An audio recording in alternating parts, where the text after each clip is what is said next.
नमस्कार, मैं हूं आशीष चित्रांशी और आप देख रहे हैं the news launcher. Vinesh Phogat और बजरंग पुनिया अब कांग्रेस के हिस्सा हो गए। विनेश ने कांग्रेस ज्वाइन करने से पहले रेलवे की नौकरी से इस्तीफा दे दिया। अब चर्चा दो सीटों पर है, दो सीटों में से किस पर विनेश चुनावी अखाड़े में उतरेंगी। अब चुनावी अखाड़े में जो राजमाइश का वक्त है। बजरंग पूनिया भी लाइन में है, बजरंग पूनिया को भी ऑफर की गई थी कुछ सीटें, लेकिन जो खबर आ रही है उसके मुताबिक बजरंग पूनिया पूरे हरियाणा में कांग्रेस की बागडोर थामेंगे बतौर स्टार प्रचारक की भूमिका में हूं। बजरंग और विनेश के आने से इस चुनावी अखाड़े में क्या हरियाणा की सियासत में, चुनावी संग्राम में क्या फर्क पड़ेगा? योगेश्वर दत्त और बबीता फोगाट दोनों पहलवानों को भाजपा ने चुनावी मैदान से, चुनावी अखाड़े से आउट कर दिया है। इसका हरियाणा वो प्रदेश, कुश्ती जिसके रगों में दौड़ती है, क्या संदेश जाएगा यूथ में, ये समझेंगे आज की चर्चा में। क्योंकि अब विनेश और बजरंग कांग्रेस के हो चुके हैं। अनिल विज ने कहा था, देश की बेटी अगर कांग्रेस की बेटी होना चाहती है तो कोई बात नहीं, चर्चा इस पे भी होगी। फिर तो पटेल भी कांग्रेस के ही बेटे या कांग्रेस के ही गार्जियन कहे जा सकते हैं। फिर पटेल को कैसे आइकॉन बना करके सिंबॉलिक जो है, जो पॉलिटिक्स है, टोकनिज्म की जो पॉलिटिक्स है मोदी की, उसमें कैसे इस्तेमाल कर रहे हैं। फिर तो बापू भी कांग्रेसी थे, राष्ट्रपिता, तो उनको फिर कांग्रेस का पिता कहना शुरू कर दे भाजपाई। नेताजी सुभाष चंद्र बोस भी कांग्रेस के सदस्य थे। बहुत सारे उदाहरण है। आज चर्चा होगी अनिल विज की भी बात पर कि क्या अब देश की बेटी नहीं मानेंगे अनिल विज, अब विनेश फोगाट अनिल विज की बेटी है या नहीं है, आज चर्चा इस पे भी होगी। क्या खट्टर, क्या नायब सिंह सैनी, क्या मोदी, शाह, ये सब डिसोन कर देंगे, अब देश की बेटी नहीं मानेंगे, चैंपियन ऑफ चैंपियंस नहीं मानेंगे। धर्मेंद्र कुमारी जी हमारे साथ जुड़े हुए हैं, हरियाणा की सियासत को बहुत अच्छे से छीलते हैं, उसको छील करके बिल्कुल सामने रखते हैं। तो धर्मेंद्र कुमारी हमारे साथ हैं, गुरुकुल ऑफ पॉलिटिक्स, उस गुरुकुल के प्रोफेसर हैं धर्मेंद्र कुमारी। सीधे हम धर्मेंद्र भाई के पास चल रहे हैं। कुछ देर में हमारे साथ अजय दीप लाठर जी, जगदीप सिंह सिंधु जी भी जुड़ेंगे, लेकिन धर्मेंद्र जी जुड़ चुके हैं। धर्मेंद्र जी के साथ चर्चा शुरू करते हैं। धर्मेंद्र भाई, विनेश के आने से और बजरंग के स्टार प्रचारक की भूमिका निभाने से हरियाणा की पॉलिटिक्स, चुनावी अखाड़े में क्या तब्दीली होने वाली है और कहां से विनेश आने वाली है मैदान में? देखिए, विनेश कहाँ से आएगी ये तो हुड्डा साहब तय करके बैठे होंगे पहले से ही। पर मैं एक हाइपोथेटिकल क्वेश्चन सोच रहा हूँ कि कैसा रहे अगर विनेश लाडवा से चुनाव लड़े तो। क्योंकि अगर मुकाबला ही होना है, अगर देश की बेटी को एक नई यात्रा ही तय करनी है, तो वो दंगल फिर लाडवा क्यों नहीं होना चाहिए। अगर मैं विनेश की जगह होता तो मैं लाडवा ही चूज करता। खैर, ये वक्त बताएगा वो कहां से लड़ेंगी, लेकिन ज्यादा संभावनाएं बारडा और जुलाना से उनकी है। लेकिन अगर अगर इस चुनाव को बहुत रोमांचक मोड पे लेके जाना है तो उनको लाडवा से चुनाव लड़ना चाहिए, ये मेरी निजी राय है। लेकिन वो चलो जहां से भी चुनाव लड़ेंगी, मुझे लगता है कि विधानसभा में उनका पहुंचना तय है। वो आराम से बहुत भारी मेजोरिटी के साथ चुनाव जीत के विधानसभा में पहुंचेंगी और उनका जो जीत का मार्जिन होगा वो जैसे किलोई से भूपेंद्र सिंह हुड्डा जीतते हैं, इतना मार्जिन उनका उस सीट पे होगा, जिस भी सीट से वो चुनाव लड़ेंगी। इन दोनों में से लाडवा में लड़ेंगी तो फिर कुछ अलग चीजें देखने को मिलेगी। लेकिन विनेश फोगाट का राजनीति में आना हमें 2024 की बजाय ये 1987 में लेके चला जाता है। 1987 में चौधरी देवीलाल को मेजोरिटी मिली थी 85 सीट की, और वो इसलिए मिली थी क्योंकि वो ऐसा पहला चुनाव था हरियाणा के जहां वामपंथियों ने भी और भाजपाइयों ने भी एक साथ वोट दिया था, एक जगह वोट डाले थे। और चौधरी देवीलाल ने ऐसा गठबंधन हरियाणा में बनाया था, वाम दलों को भी सीटें दी, बीजेपी को भी सीटें दी, किसानों को भी सीटें दी। पंडित भगवत दयाल जी जो उनके धुर विरोधी थे, उनके 7 आदमियों को भी टिकट दी, ब्राह्मण समुदाय के 7 लोगों को। तो उस वजह से एक ऐसा वेव उनका बन गया कि वो हरियाणा में आज तक उस मैंडेट का मुकाबला कोई नहीं कर पाया है। और उस समय चौधरी देवीलाल एक शब्द कहते थे, हवा बनाओ, हवा बनाओ, उनका फेवरेट था। वो कहते थे सत्ता आती हवा बनाने से। अब विनेश फोगाट राजनीति में आती और राजनीति में आ गई हैं, इन दोनों स्थितियों में मैं कुछ ज्यादा अंतर नहीं देख रहा, बशर्ते हवा का अंतर देख रहा हूं कि विनेश के आने से हवा बन रही है कांग्रेस की, और ये हवा बहुत गहरा असर डालेगी। कांग्रेस माहौल अगर आप हरियाणा में देखेंगे तो ये पूरी की पूरा जो चुनाव हो रहा है 2024 में हरियाणा में, ये चुनाव माहौल वर्सेस मैनेजमेंट का चुनाव है। एमपी वर्सेस झोला उठा के जो मार्केटिंग वाला जिसने 15-20 साल 50 साल का तजुर्बा है, उसके बीच में और एक एमबीए वाले के बीच में मुकाबला है, ये रियल मार्केटिंग और किताबी मार्केटिंग के बीच में। तो जो 10 साल से बीजेपी जिस पूरा कास्ट समीकरण की राजनीति हरियाणा में कर रही थी, वो उस राजनीति के चक्कर में जो मूल मुद्दे थे हरियाणा के, जिन पे एक किसी भी पॉलिटिकल पार्टी को पावर में आने के बाद काम करना चाहिए, उन मुद्दों को वो छोड़ दिया था, अपनी रूट से वो कट गए थे।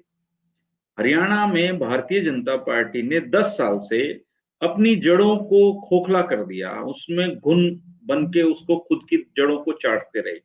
अब बीजेपी का पेड़ तो दिख रहा है आशीष जी, लेकिन उसकी जड़ें नहीं है। अब जड़ें कहाँ हैं आप पूछेंगे? अब जड़ें बैठी हैं पार्कों में, वो मनोहर लाल खट्टर जी को रो रही हैं सुबह शाम। हरियाणा प्रदेश में मनोहर लाल जी इतने व्यस्त मुख्यमंत्री थे कि 2-2 महीने तो उनके विधायकों को उनसे मिलने के लिए अपॉइंटमेंट लेनी पड़ती थी, इतने व्यस्त मुख्यमंत्री। आज मैं चाहूं 4 घंटे में पूरा हरियाणा घूम के वापस रोहतक आके बैठ जाऊंगा। और अगर मेरे आगे पीछे जिप्सियां चल रही हो, रोड खाली हो, क्लियरेंस हो, तो आप अंदाजा लगा सकते हैं। लेकिन मनोहर लाल जी ने सत्ता के मद में हरियाणा प्रदेश में बीजेपी की जड़ों को खोखला कर दिया। बिल्कुल उन्होंने उस पेड़ को ही मतलब ऐसे आत्मघाती कदम उठाए कि जिस शाखा पे वो बैठे थे उस शाखा को काट दिया। आज आपको हरियाणा प्रदेश में उंगलियों पे गिनने लायक ऐसे लोग मिलेंगे जो बीजेपी आरएसएस से जुड़े हुए थे। मेरे पास 80 85 साल के लोगों के फोन आते हैं, इशार से हैं वो, मैं नाम नहीं बताऊंगा। मनोहर लाल जी उनके पांव पकड़ते थे एक जमाने में। पिछले दिनों जब आपसे बात हुई तो मैंने उनकी पीड़ाओं को थोड़ा बताया कि कितने पीड़ित लोग हैं वो। उनका मेरे पास फोन आया कि बेटा मुझे पता है कि तुम मेरी विचारधारा के नहीं हो, तुम्हारी धाराएं अलग हैं, लेकिन मैं तुम्हारा धन्यवाद करना चाहता हूं कि कोई ऐसा व्यक्ति तो हरियाणा में हुआ जिसने आरएसएस के जो पुराने बुजुर्ग लोग हैं उनके बारे में थोड़ा सोचा। आपने ऐसा महसूस किया कि हमारे दर्द को भी बयां करना चाहिए। और इनकी पार्टी की एक बहुत वेवर्द महिला है, उनका फोन आया मेरे पास, बोली धर्मेंद्र भाई मैं कभी आपसे नहीं मिली, लेकिन मैं आपका जीवन भर एहसानमंद रहूंगी कि आपने कम से कम एक सच बयां करने की हिम्मत जुटाई कि आज आरएसएस के पुराने लोग किस हालत में जी रहे। 4 लोगों की जुंडली ने इकट्ठा होकर आशीष जी मलाई खाई, मनोहर लाल जी ने मक्खन खाया और बाकी सूखी रोटी भी नसीब नहीं हुई। ये हरियाणा में आरएसएस के पुराने लोगों का हाल है। जो लोग बस्ते उठाते थे, जो लोग भूखे रह के काम करते थे, जो लोग आरएसएस की विचारधारा को आगे ड्राइव करते थे, उन लोगों को मनोहर लाल जी ने हमेशा हमेशा के लिए पार्टी से काट दिया। अब वो पार्टी से जुड़े हुए हैं, आरएसएस से भी जुड़े हुए हैं, लेकिन उनकी मनोहर लाल खट्टर जी से कोई सिंपैथी नहीं। ये बात बीजेपी अच्छी तरीके से भांप चुकी थी, इसलिए मनोहर जी को हटाने का एक सवांग रचा गया। लेकिन मनोहर जी को सत्ता का नशा, सत्ता का स्वाद ऐसा लग गया उनको कि उन्होंने नायब सैनी जी को कभी मुख्यमंत्री समझा ही नहीं। और उस आप देखिए कर्णदेव कंबोज ने, जो उन्हीं की सरकार के पूर्व राज्य मंत्री हैं, वो कैसे उन्होंने ताश के पत्तों की तरह इनके महल को एक शब्द से ढा दिया। उन्होंने क्या किया? कि जी मुझे पता नहीं है आपकी टिकट कैसे कट गई। तो कमल साहब ने कहा कि तू कैसा मुख्यमंत्री है अगर तुझे यही पता नहीं कि मेरी टिकट कट गई। आप तो रबड़ स्टैंप है। तो हरियाणा प्रदेश में विनेश के आने से, मैं फिर उस बात पे लौटता हूं जहां से हम शुरू हुए थे आशीष जी, विनेश के आने से कांग्रेस का माहौल बदला है, हवा बनी है उनकी। वो चौधरी देवीलाल की हवा पे सवार हो चुके हैं और बीजेपी को अपनी मैनेजमेंट पे भरोसा है। हर वार्ड में, हर बूथ पे एक आदमी उन्होंने बिठाया है। इस बार नया प्रयोग हो रहा है। उसके पास लैपटॉप है, उसके पास पूरी वोटर लिस्ट है, उनके मोबाइल नंबर हैं और उसको यकीन है कि जो कास्ट कॉम्बिनेशन है इसको हम करके और चुनाव दिए। अब कल से एक खबर भी चली हुई है, भूपेंद्र हुड्डा मीटिंग से बाहर निकले, नई पार्टी बनाने वाले हैं। ऐसी एक प्रोपेगेंडा मैसेज चल रहे हैं। वो नई पार्टी थोड़ी बनाने वाले हैं, कांग्रेस ही तो नई सरकार बनाने वाले हैं हरियाणा में। किसी बच्चे से पूछ लीजिए, वो बता देगा। तो इनका जो आपने एक वीडियो में कहा था कि बीजेपी के 3 ही काम, बैठक, भोजन, बैठक और विश्राम। हाँ, तो ये अब भोजन और विश्राम की पोजीशन में है। बैठक भी इनकी बहुत होली। बीजेपी की खीर अब जूतियों में बढ़ रही है। आप देखिए, दुनिया की सबसे अनुशासित पार्टी, दुनिया की सबसे बड़ी पार्टी, कैसे, मतलब जैसे जहाज डूबता है और चूहे कूद कूद के भागते हैं ना सबसे पहले, ऐसे इसके अनुशासित सिपाही भाग रहे हैं। इसलिए हरियाणा के बारे में कहा जाता है कि राजनीति के जितने भी तय और स्थापित मानक हैं, हरियाणा उनको फॉलो नहीं करता है कभी भी। हरियाणा में बीजेपी का कांग्रेसीकरण हो गया है पूरी तरीके से। इन्होंने उनकी सारी बुराइयों को आत्मसात कर लिया है। एक आपने अभी बात कही कि यहाँ पर लैपटॉप लेकर के बैठे हैं, कहाँ पर वो देवीलाल वाला माहौल बन रहा है, हवा बन रही है। और ये लैपटॉप से हवा निकलती नहीं, मुझे तो नहीं पता है, अब नई तकनीकी आई हो तो नई जानकारी है। हाँ, प्रोपोगेंडा मशीनरी, इसमें कोई संदेह नहीं है, कोई संदेह नहीं है। प्रोपोगेंडा मशीनरी दुनिया में अगर मुझे लगता है सबसे मजबूत इस वक्त है तो भाजपा की है। और इस बात में अमित शाह का कबूलनामा, मैं अब चर्चा आज फिर कर देता हूं उसका, कई बार किया हूं उसकी चर्चा। जयपुर में 2019 शायद था, जयपुर में बीजेपी कार्यकर्ताओं को संबोधित कर रहे थे अमित शाह। ये 2019-18 की बात है शायद। 17 का चुनाव उत्तर प्रदेश का हो चुका था, बीजेपी जीत चुकी थी। उस बैठक में अमित शाह का आज भी वो क्लिप मौजूद है, यूट्यूब पे सर्च करेंगे मिल जाएगी। उसमें उन्होंने कहा कि अपने कार्यकर्ताओं से कि देखो हमारी ताकत क्या है। 34 लाख, उस वक्त 34 लाख था, पता नहीं कितना होगा, 34 लाख व्हाट्सएप ग्रुप है हमारे पास। हमने उसमें कोट अनकोट जो वर्ड कहा था, झूठ या सच, खट्टा या मीठा, हम कुछ भी अगर चाहें तो मिनटों में वो पूरे देश में फैल जाता है। झूठ या सच, खट्टा या मीठा, कोट अनकोट उनके वर्ड थे। कुछ भी मिनटों में फैल जाता है। और उदाहरण उन्होंने दिया उस वक्त 2017 में उत्तर प्रदेश के चुनाव के दरमियान एक झूठ फैला था यूपी में। उस वक्त नेताजी जिंदा थे, मुलायम सिंह यादव जिंदा थे, और ये परिवार में काफी संघर्ष हो चुका था चुनाव से पहले। एक झूठ फैला कि अखिलेश ने अपने पिता को यानी नेताजी को थप्पड़ मारा, मतलब अपमानित किया, थप्पड़ मारा। ये पूरे यूपी में लोग चर्चा गांव में भी करने लगे थे, अपने बाप का नहीं हुआ, अपने बाप का नहीं हुआ, इस टाइप की चर्चाएं आम थी। उदाहरण दिया अमित शाह ने अपने कार्यकर्ताओं के सामने कि उसके बाद लाख सफाई देते रह गए समाजवादी पार्टी वाले, लेकिन बात तो फैल चुकी थी। बात झूठी थी लेकिन फैल चुकी थी। ये भी कहा कि ये झूठ था लेकिन फैल गया था। तो प्रोपेगेंडा मशीनरी, ये तो खुद का कबूलनामा है कथित चाणक्य का। लेकिन विनेश पर फिर आते हैं। विनेश ने, मैं कंट्रोल रूम को कहूंगा दिखा दें इस्तीफा, रेलवे की नौकरी से इस्तीफा जो दिया है। ये देखिए इस्तीफा उन्होंने भेज दिया रेलवे की नौकरी से। अब हटा दीजिए इसको। धर्मेंद्र भाई, विनेश के आने से हवा, एक सीट, हम सीट की चर्चा ही ना करें कि बाढ़ला होगा या जुलाना, कहाँ किस सीट से आएंगे मैदान। पूरे जो है हरियाणा में उसका क्या प्रभाव होगा। दूसरी चीज, एक हाइपोथेटिकल से आपने शुरू किया था, मैं भी एक हाइपोथेटिकल बात ले आता हूं। कांग्रेस में बगावत तो परंपरा रही है, भाजपा तो अब भोग रही है जब कांग्रेसीकरण हुआ। कांग्रेस में तो परंपरा है, खूब आपस में बयानबाजी, जूतम पैजार ये सब होता रहता है। ये टिकट अभी आएगा तो बहुत सारे लोग कहते हैं कि आप कांग्रेस वाला नहीं दिखाओगे, आप लोग चाइनीज एजेंट हो। तो हम तो पहले बता दे रहे हैं कांग्रेस में होगा। कांग्रेस में होगा क्या? विनेश के आने से विनेश का एक जगह कांग्रेस और इस्तेमाल कर सकती है क्या? अगर कांग्रेस के भीतर बगावत होती है, पुराने लोग कहते हैं, तो विनेश के रूप में एक ऐसी बेटी है कि अगर आज की तारीख में मुझे लगता है किसी का भी हाथ पकड़ ले और कहे बब्बा, दादा, आपकी बेटी आपसे कह रही है कि आप मान जाओ, अपनी बेटी के लिए मान जाओ, एक बार छोड़ दो जिद, जो पार्टी ने फैसला किया उसके साथ चलो। क्या हुड्डा से या बाकी किसी से भी बड़ी मैनेजर की भूमिका कांग्रेस ले सकती है क्या विनेश से? आशीष जी, ये है तो बड़ा ही रोचक सवाल आपका, पर मैं चूंकि मेरा मतलब हरियाणवी लोगों को मैं थोड़ा ज्यादा गहरे से समझता हूं, तो ये बहुत तेज लोग हैं, चालू लोग हैं। ये जिसकी सरकार बन रही होती है ना, उससे बिगाड़ते नहीं। इनको ये पता है कि इनकी हवा बनी हुई है।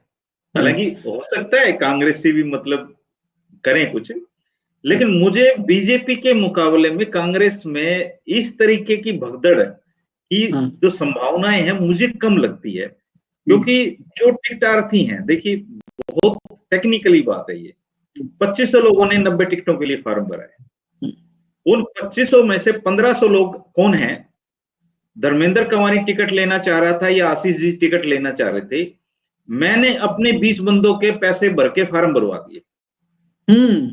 तुम फार्म भर दो, और जब अगर पार्टी बुलाए इंटरव्यू वगैरह के लिए तो तुम ये कहना कि जी मुझसे ज्यादा स्ट्रॉन्ग तो वो पढ़ते हैं। ये इस तरह का गेम था इनका लोगों का। तो वो ऑलरेडी कार्यकर्ताओं के रूप में काम कर रहे हैं वो लोग, उनको टिकट की चाह भी नहीं थी, क्योंकि उनके नेता ने उनका फार्म भरवा रखा है। लेकिन 1000 तो फिर भी सीरियस कैंडिडेट हैं। अब 1000 में जिसको 90 को टिकट मिलेगी, बाकी लोगों की जो निगाह है, जो चतुर लोग हैं, उनकी निगाह ये है कि सरकार बन रही है हरियाणा में, तो क्यों बिगाड़ी इनसे? अब टिकट तो बट ली, निर्दलीय लड़ेंगे, कुछ आना नहीं है, सबको पता है ये बाइपोलर चुनाव है, या तो बीजेपी को वोट दे रहा है या कांग्रेस को वोट दे रहा है, तीसरा तो हिस्सा ही नहीं है। चुनाव हम किसी पार्टी का ले भी लेंगे, वोट आएंगे 300, फायदा क्या है? 3300 वोट, जो रही सही इज्जत है वो भी चली जाएगी। तो बहुत सारे लोग इनमें चुप हो जाएंगे। हरियाणवी में उसको कहते हैं दड़ मार के पड़ जाना। दड़ मार के पड़ने में क्या करेंगे जी? सरकार आने का इंतजार करेंगे, और फिर जो मुख्यमंत्री बनेगा उसको पकड़ेंगे कि देखो जी आपने हमारी टिकट काट दी थी, हमने पार्टी के हित में तब भी कुछ नहीं बोला, क्योंकि हमें लग रहा था आप मुख्यमंत्री बनोगे, तो अब हमें ये चेतावनी दे दो, अब हमारा फलाना काम कर दो। अगले 5 साल तक वो उनको भावनात्मक शोषण करना है, ये बात बता के। ये जो भगदड़ मस्ती है सरकार की, ये भगदड़ लास्ट के दिनों की कहानी होती है सर। जिस सरकार, आप ये देखिए 2019 में सबसे ज्यादा टिकटार्थी बीजेपी के पास थे। जैसे आज कांग्रेस में लाइन लगी हुई है ना कांग्रेस ज्वाइन करने वालों की, 19 में खट्टर साहब के पास लाइन लगी हुई थी ज्वाइन करने वालों की, सुबह से शाम तक ज्वाइन। टिकट तो तब भी 90 ही थी, सबको तो टिकट मिली, पर कोई नहीं बोला सी, किसी ने बगावत नहीं की, क्योंकि पता था 75 पार सीटें आ रही हैं, हमारी सरकार बन रही है, तो टिकट ना सही कुछ काम करा लेंगे। आगे कब लगो? अब जब कांग्रेस की माहौल दिखा उनको, बीजेपी का तंबू उखड़ा हुआ दिखा, तो अब वो भाग रहे हैं इसको कांग्रेस की तरफ। ये बहुत सारे लोग मौका देख रहे हैं अपना अपना वो देख रहे हैं कि हमें बस एक अवसर मिल जाए राजनीति में कुछ कमाने का, कुछ हासिल करने का। तो मुझे नहीं लगता, हो सकता हो जाए, पर मुझे लगता है बीजेपी के मुकाबले टिकट वितरण के बाद कांग्रेस में उतनी भगदड़ नहीं मचेगी, क्योंकि फिर टारगेट बदल जाएंगे, लोग चेयरमैनी वगैरह पे अपनी निगाह बना लेंगे। और वैसे भी अगर भगदड़ मचती भी है तो उसके लिए तो कांग्रेस हमेशा तैयार ही रहते हैं। सेल्फ करने के लिए तो कांग्रेस जानी ही जाती है, तो वो तो अपनी परंपराएं निभाएंगे। तो थोड़ा उसमें फर्क है। और रही विनेश की बात, चुनाव में किसी के पास किसी को मनाने के लिए समय नहीं होता जी। हाँ, लेकिन फिर जैसे शादी में कुछ फूफा उठते ही उठते हैं, फूफा का हाँ, काम होता है। हाँ, तो हाँ, जितने भी कांग्रेस के फूफार उठेंगे, हाँ, उनकी, अब मेरे से कल किसी का फोन आया कि भाई साहब मुझे टिकट मिलेगी या नहीं। मैंने कहा मैं तो टिकट बांट नहीं रहा, मुझे क्या पता। हाँ, बोले हाँ, आपके पास खबरें रहती हैं। मैंने कहा हाँ, आपको टिकट नहीं मिल रही। हाँ, तो बोला मैं तो नाराज होऊंगा। हाँ, नाराज होके क्या करोगे? हाँ, बोला जी नाराज होके मेरे पास भूपेंद्र हुड्डा जी का फोन आएगा, हाँ, नाराज मत हो और पार्टी की मदद कर। मैंने कहा फिर आप क्या कहोगे? बोले मैं कहूंगा चलो कोई बात नहीं, आपने टिकट काट दी, पर मैं पार्टी की मदद करूंगा। तो ये वो फूफा हैं जिनको पता है कि नाराज होना है, लेकिन भूपेंद्र हुड्डा के फोन आने के बाद मान जाना है। हाँ, सब स्वार्थ, राजनीति आज स्वार्थ का गेम है सर। हाँ, सारे फूफा चढ़ लेंगे चलती हुई रेल में, सब किसी को खिड़की मिली खिड़की में चढ़ जाएगा, कोई ऊपर चढ़ जाएगा। अब चलती हुई रेल में चढ़ना चाहते हैं सब कांग्रेस की। तो विनेश की जरूरत नहीं पड़नी।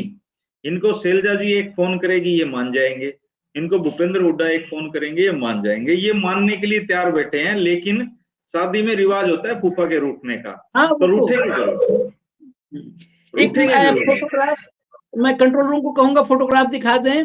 अभी सबसे लेटेस्ट तस्वीर जो आई है मल्लिकार्जुन खड़गे के घर में, आवास में, देखिए आप, विनेश, बजरंग और केसी वेणुगोपाल, हाँ, ये सब मौजूद हैं।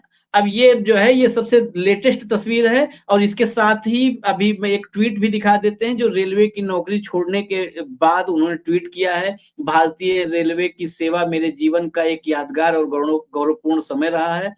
जीवन के इस मोड़ पर मैंने स्वयं को रेलवे सेवा से पृथक करने का निर्णय लेते हुए अपना त्यागपत्र भारतीय रेलवे के सक्षम अधिकारियों को सौंप दिया है।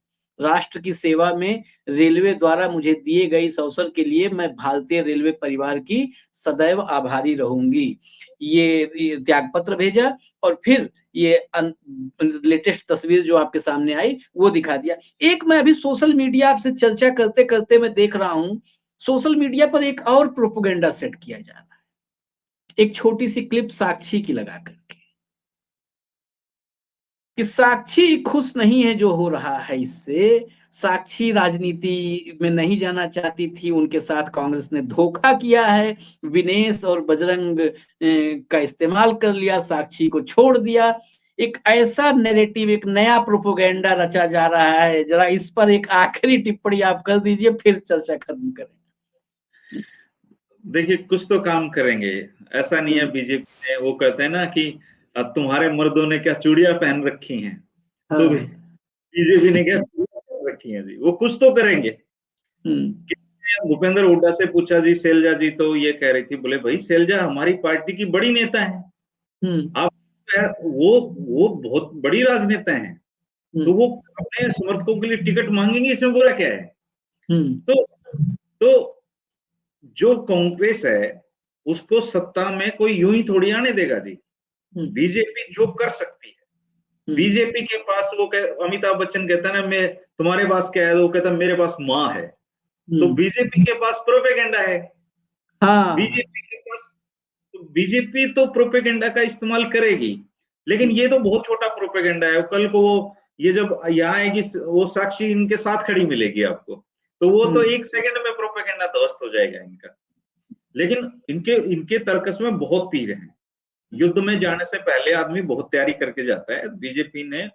बीजेपी को अगर कांग्रेसी हल्के में ले रहे हो तो अपनी गलतफहमी दिमाग से निकाल दें। खराब कैंडिडेट के बावजूद, माहौल खराब होने के बावजूद, बीजेपी कांग्रेस को यूं ही सत्ता नहीं देने वाली। बहुत दम लगाएगी, इन सारे कांग्रेसियों के पसीने छुड़ा देगी, क्योंकि कांग्रेसियों को इतनी मेहनत करने की आदत नहीं है, और बीजेपी रिवाइव करेगी। आप देखना ये चुनाव बहुत, मतलब बहुत मुश्किल छोड़ती है बीजेपी कोई चुनाव। तो प्रोपेगेंडा में, मशीनरी में, संसाधनों में बीजेपी कहीं कम नहीं है। बीजेपी तो मार खा रही है, माहौल नहीं है उनका।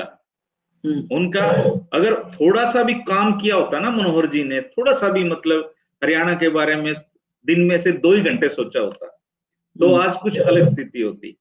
वो अक्रमण्यता जो थी, जो सत्ता का जो मद था, उसकी वजह से बीजेपी सत्ता से जा रही है। बीजेपी ने खुद को गिराया है। कांग्रेस के प्रति लोगों में कोई ऐसी सहानुभूति की लहर नहीं है कि कांग्रेस लानी है। बीजेपी ने से जो उम्मीदें थी वो जनता को ऐसी टूट गई हैं कि वो भाजपा को हरा रहे हैं, और भाजपा को हराने के बदले में उनके पास कांग्रेस का अल्टरनेट नहीं है कोई, इसलिए कांग्रेस सत्ता में आ रही है। ये कांग्रेस के लिए भी बहुत बड़ा सबक है कि अगर प्रदेश में उनकी सत्ता आती है तो वो मनोहर लाल खट्टर जैसा मद अपने सिर पे लेके ना घूमे। हरियाणा में बहुत काम करने की जरूरत है। आशीष जी, जो हमारा खूबसूरत हरियाणा था, वो उसमें बहुत बदनुमा दाग लग चुके हैं। हमें दोबारा से रिवाइव करने की जरूरत है। पूरे हरियाणा को एक करने की जरूरत है। बहुत काम करने की जरूरत है। तो जो अगला मुख्यमंत्री यहाँ पे बनेगा, उससे बहुत उम्मीदें हैं। ऐसे है जैसे 10 बॉल बच रही हैं और 90 रन बनाने हो। बहुत चुनौतीपूर्ण अगला जो भी मुख्यमंत्री हरियाणा का बनेगा, उससे कर्मचारियों को उम्मीद है, महिलाओं को उम्मीद है, बुजुर्गों को उम्मीद है, युवाओं को उम्मीद है, सैनिकों को उम्मीद है, कर्मचारियों को उम्मीद है। हर तबका मुंह बाड़े इंतजार कर रहा है कि कब ये थोड़ा सरकार बदले, कब हमें राहत मिले। और अगले भी इनके जैसे निकम्मे आगे तो क्या होगा, तो फिर लोगों का गुस्सा भड़केगा।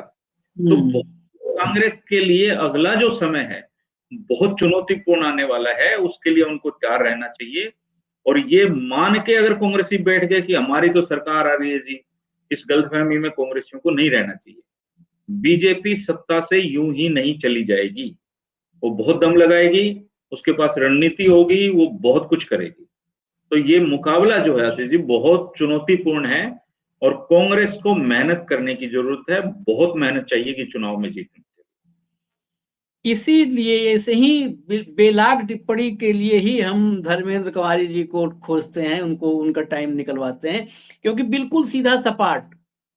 ऐसा नहीं कि जी कांग्रेस बिल्कुल अपने काम की वजह से छाई हुई है। बीजेपी के लिए, खट्टर के लिए बोला था धर्मेंद्र जी ने शुरुआत में कि उनके पास वक्त ही नहीं रहा, कभी 9.5 साल, 9.25 साल में वक्त ही नहीं रहा। उनके बारे में यही कहा जा सकता है, हम लोग के यहाँ एक कहावत है कि बिना क्षेत्र का नेता बिना काम का व्यस्त। तो बिना क्षेत्र के नेता थे, मुख्यमंत्री बने, और बिना काम के व्यस्त रहे 9.5 साल। उसी का खामियाजा ये है। प्रोपोगेंडा अभी शुरू हुआ है। जैसे ये रणभूमि सजी है, वैसे वैसे प्रोपोगेंडा की रणभूमि भी सजेगी, खूब फैलाया जाएगा। बीजेपी मैदान कभी छोड़ती नहीं है, कुछ भी करना पड़े, छल कपट सारे बाण उसके तर्कस में तीर होते हैं। अभी तो शुरुआत है। विनेश के आने से, बजरंग के आने से फर्क पड़ेगा।